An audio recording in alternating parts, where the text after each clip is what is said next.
Marie-Lou, c'est maintenant à moi de te faire découvrir 3 romans. Alors, je commence avec 2 petits pas sur le sable mouillé de Anne-Dauphine Julian. On en a beaucoup parlé l'année passée. Le livre a été lancé l'année dernière. L'auteur est venu faire beaucoup de presse du côté de Montréal pour parler du livre. C'est une Française, c'est une journaliste. Elle avait une petite vie tranquille, paisible avec son conjoint qu'elle aimait beaucoup. Elle avait un petit garçon. Elle est mère de 2 enfants. Elle a eu un autre enfant, Taille. Et elle est enceinte de son 3e enfant lorsqu'elle apprend que sa petite Taille, lorsqu'ils vont à la plage, elle découvre que Taille, son petit pied va vers l'extérieur. Alors, ils vont consulter des spécialistes et finalement, ils diagnostiquent à la petite qu'elle est atteinte d'une maladie génétique orpheline, maladie qui est dégénérative, qui est incurable, qui reste à peine quelques mois à Taille à vivre. Alors, je dois t'avouer que ça chamboule vraiment la vie familiale, autant du petit garçon qu'ils ont déjà, qui est Gaspard, la vie du couple et aussi de l'entourage, la famille aussi qui doit vivre avec ça. Le diagnostic, la petite, ils savent qu'elle va mourir et finalement, ils vont suivre la petite jusqu'à la fin de ses jours. Et le troisième enfant duquel elle porte, qui va naître, finalement, ils vont découvrir que la petite, elle aussi, est atteinte de la maladie dégénérative. Et ils vont amener la petite suivre des traitements de chimiothérapie. Alors, la famille va déménager là-bas pour suivre les traitements de la petite. Et ce qui est beau vraiment à voir dans ce livre-là, c'est que dans le roman, l'auteur Anne-Dauphine fait une promesse à sa petite fille Taille. Alors, elle lui dit « Tu vas avoir une belle vie, pas une vie comme les autres petites filles, mais une vie que tu pourras être fière, où tu ne manqueras jamais d'amour. » Ça fait réfléchir. Tout à fait. Puis cette stratégie-là de faire une promesse à son enfant qu'on va perdre, je la trouve fantastique parce que c'est quelque chose qui va justement nous raccrocher à la vie. Moi, j'avais fait la promesse à mon bébé, moi, que j'allais être heureuse après lui, que de toute façon, il n'aurait pas voulu d'une maman triste. Donc, en quelque part, ça peut aider ça aussi à poursuivre. Et ce que je trouvais beau aussi, une autre phrase du roman où l'auteur, elle dit il faut ajouter de la vie au jour lorsqu'on peut plus en... Attends, je recommence. Il faut ajouter de la vie au jour lorsqu'on ne peut plus ajouter de jour à la vie. Très beau, hein? Oui, c'est vraiment une très, très belle phrase. Un super beau roman et c'est un roman style témoignage où l'auteur nous présente son histoire personnelle. Et là, elle a lancé il y a à peine quelques semaines la suite où on retrouve l'auteur 4 ans plus tard, presque 4 ans plus tard, après la mort de la petite Taille. Et on voit l'univers complètement chamboulé de la famille qui a passé à autre chose. Gaspard qui garde de bons souvenirs de sa sœur, ça reste sa sœur quand même. Et à un certain moment, la mère rencontre quelqu'un qui vient sonner à la porte et lui demande combien elle a d'enfants.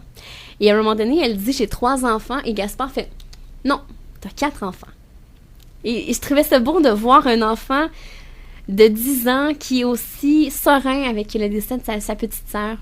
Oui, je pense que c'est être en paix. Ce qui est bien en France, c'est qu'ils ont ce qu'ils appellent le carnet de famille, où chaque naissance, ou même morte-naissance, est comptabilisée. Ah oui, donc, on reconnaît à ce moment-là le passage dans la famille d'un enfant, même s'il y a eu décès avant la fin de la grossesse. Ah, je ne savais pas. Ce serait bien qu'on ait ça ici au Québec. Oui, je pense que ce serait très souhaitable. Ça aiderait, je pense, plus de parents à être en paix.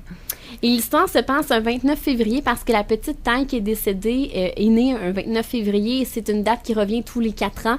Et là, cet anniversaire-là revient. Si Taille était en vie, elle serait là pour célébrer son 8e anniversaire.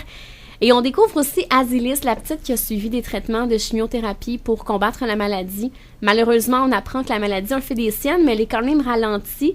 Et les médecins ne peuvent pas comparer l'histoire d'Asilis avec celle de Taille parce que Taille n'a jamais suivi de traitement pour arrêter la maladie. Alors, les parents sont un peu devant l'inconnu. Et ce qui est beau aussi, c'est que dans le 4e roman, on découvre qu'elle a eu un 4e enfant, malgré le fait qu'elle avait une chance sur 4 d'avoir un enfant aussi malade. Ah, c'est excellent. 2 très, très bons romans. Quand même, vous allez verser quelques larmes quand même si vous lisez le roman, mais c'est vraiment 2 très, très bons romans, de beaux témoignages et une belle ode à la vie, ces 2 romans-là. Alors, je rappelle le titre du premier livre, deux petits pas sur le sable mouillé de Anne-Dauphine Julian, et le deuxième, c'est Une journée particulière. Mon 3e roman, Marie-Lou, c'est Avant toi, de Jojo Moyes. Et Avant toi, de Jojo Moyes, c'est l'histoire de Lou, une jeune fille qui a une petite vie ordinaire, qui vit dans une petite ville tranquille d'Angleterre, dans un trou paumé, comme elle le dit si bien dans le roman. Elle vit encore chez ses parents et elle va perdre son emploi, alors elle va se retrouver sur le chômage et elle va devoir se trouver un nouvel emploi. Et là, elle va voir qu'il y a un endroit qui cherche quelqu'un, une aide-soignante, pour aider un jeune homme qui est tétraplégique. Alors, elle va être engagée par la famille pour s'occuper du garçon. Et le garçon est tétraplégique. Et il a essayé à plusieurs reprises de s'enlever la vie. Et il a fait un pacte avec ses parents en disant qu'il allait attendre 6 mois avant de quitter ce monde-là. Et finalement, Lou va se donner comme mission de donner envie au garçon, au Will, de rester en vie. Et c'est vraiment magnifique comme histoire. C'est beau. Elle lui fait faire plein d'activités. Dans un moment donné, ils s'en vont voir une compétition de course, mais essayer d'amener quelqu'un qui est dans une chaise roulante, qui est paralysé des 4 membres, quand il pleut à l'extérieur, qu'il y a de la boue, le fauteuil roule pas, tous les problèmes qu'ils vont rencontrer, et de voir les gens qui, au départ, se sentent mal, ne veulent pas les aider, finalement, elle réussit à les convaincre et à mettre comme tu dis, d'humour là-dedans. C'est ça que j'aimais du livre, c'est que Lou trouve toujours un moyen une petite touche d'humour, et Will aussi, au début, il est pas gentil avec elle, mais finalement, il va l'apprécier et il va un petit peu la taquiner et mettre ça de façon humoristique. Je pense qu'on a toujours besoin, justement, du parcours des gens différents pour nous faire apprécier tout ce qu'on vit. C'est tellement riche, ce genre de récit-là. C'est sûr que j'ai une curiosité à m'y plonger. Alors, je rappelle le titre, c'est « Avant toi » de Jojo Moyes. Merci Marie-Lou, ça va déjà être la fin de l'émission dans les prochains instants. Alors, on se reparle dans quelques minutes.